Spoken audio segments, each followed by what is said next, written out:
जोबोर गोजोनथाव बाथ्रा गुवाहाटीनि बे शंकरदेव कलाक्षेत्रआव दिनै बिसानि बर' सावथुन आर्टिस्ट एसोसिएशननि बावहाय 6थि मोनसे एवार्ड सेरेमनि जादों। बावहाय खुंनाय जादों आरो गुबुन गुबुन दाब दाब जायगानिफ्राय बावहाय आर्टिस्टफोर एबा महरगिरि बिथांमोना नुजाफैदों। नोंथांमोना बयबो मिथिगौ जे बर' सावथुना दिनै गोबां बोसोरनि उनाव जोङो माखासे जायफोरनिखि प्रडिउसार डाइरेक्टर दङ आरो जोंदाव बड'साखौ लाफानानै जोंनि जाखांफुनाय जायफोरनिखि बर' सावथुन दैदेनगिरि आरो लिडगिरि आरो प्रडिउसारफोर दङ बिथांमोना दिनै जानजि खाफ्रादों। गावनि हारिमुजों लोगोसे सावथुन मुलुगखौ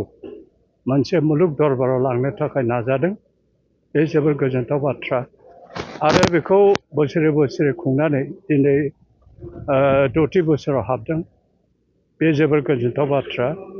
दिनै नोंथांमोना बयबो मिथिगौ जे हिन्दी सावथुनखौ जोङो जोबोर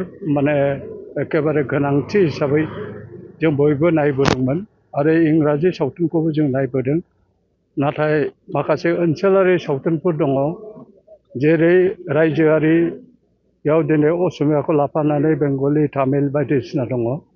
दिनै बर' सावथुना एसे उन जानानै दंमोन आरो बे बर' सावथुनखौ जोङो मोनसे मुलुग दरबाराव लांनो थाखाय जिहेतु बर' रावा 8थि फारियाव हाबबाय, भारत संबिजिरनि 8थि फारियाव हाबबाय आरो बे रावजों लोगोसे हारिमुखौबो समब्रा समब्रि जौगाहोनो थाखाय जों नाजानांगौ। जोंहा दिनै रिच कालचारेल हेरिटेज जोङो बिराद मख'जाथाव मोनसे हारिमुवारि जोंहा बिथिङाव जों दावगानो हाबोदों आरो जोंहा सावथुनल' नङा जोंहा हारिमु बिथिङाव जों जोबोद दावगानो हादों। दिनै नेशनेल डेन्स हिसाबै बागुरुम्बा, बारदै सिख्ला आरो बिदिनो दावस्रि देलाय मोसानाय आरो खेराइनि माखासे रिंसारथि माखासे नटेसन बेफोरो जोबोर गोख्रों हिसाबै जोङो बेखौ गनायथि मोननो हादों। बेजों लोगोसे जोङो बे सावथुननि गेजेरजों जों समाजखौ फोसाबनो थाखाय नाजानांगौ आरो जायफोर प्रडिउसार आरो जायफोर सामलायगिरि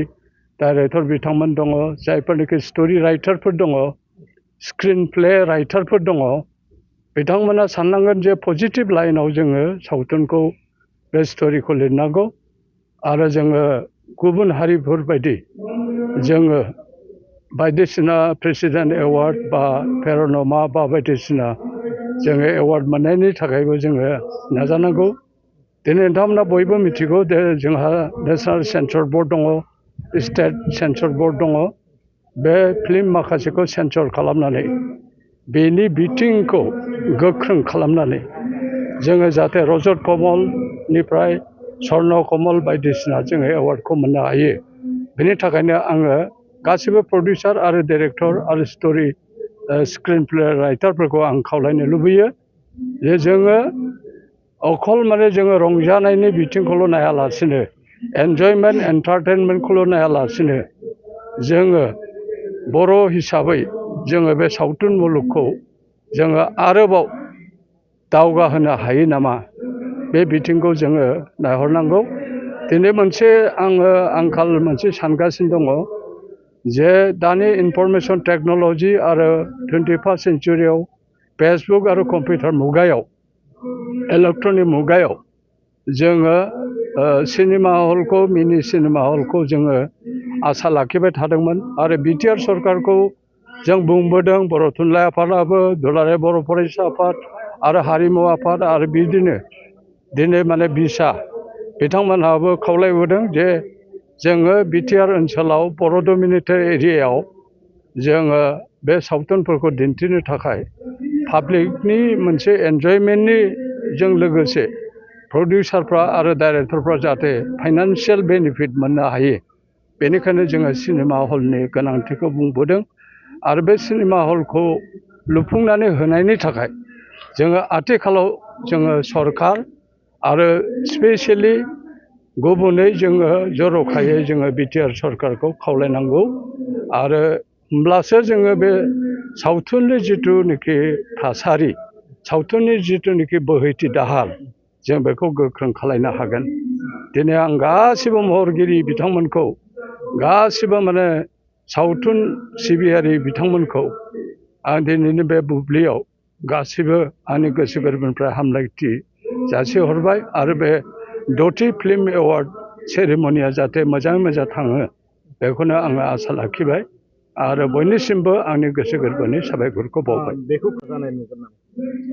खालि बर' सावथुनल' नङा, दिनै जोङो बे बर' हारिमुवा बिराद मुलुग दरबाराव मोनसे जायगा मोननाय मोनसे हारिमु आरो बे हारिमुजों लोगोसे जोङो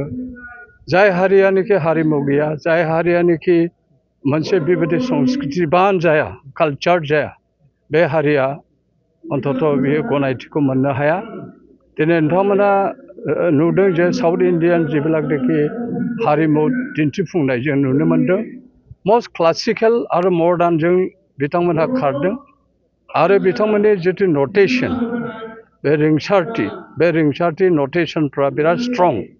आरो जोंबो माने जोङो थाखानाय जिनिसखौ जोङो रिफर्म खालामनानै जोङो स्ट्रं खालामनो नाजानांगौ